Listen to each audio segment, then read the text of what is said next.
Hello, fellow neuroimagers. Today we're just going to talk about how you can look at old pull requests to see if there are any additional changes that you should make to those labs. Because sometimes I just have to close the pull requests in order to move on to the next lab. So this will be a way so that you can look back in case you want to make a change and change your grade on a previous lab. So in order to do so, we need to look at the U Iowa MRI Course 2008 group organization, and then instead of just the general labs, which I'm just using to show for demonstration purposes today, you'd go to your specific labs dash your GitHub username. And within that, you'll get the same interface, but we will click on pull requests here, and you can see that there are open pull requests and closed pull requests. So to look at old labs, you'd have to look at the closed pull requests.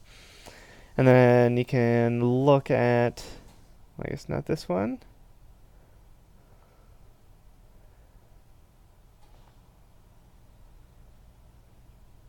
You can look at old pull requests, and then you can see the entire conversation that was made.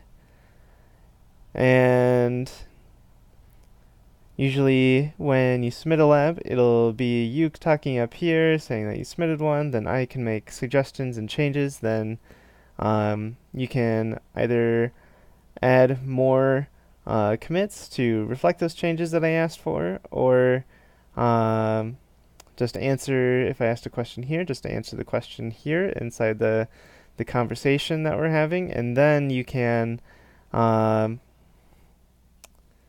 get the okay from me to close or I'll merge the pull request, and then you can move on.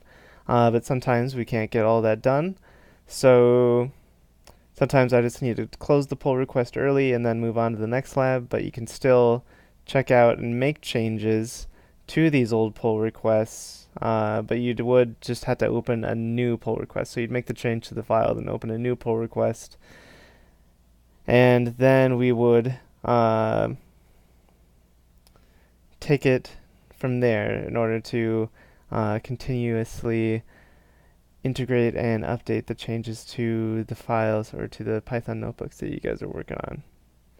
Alright, that's all I want to talk about today. Thanks for listening.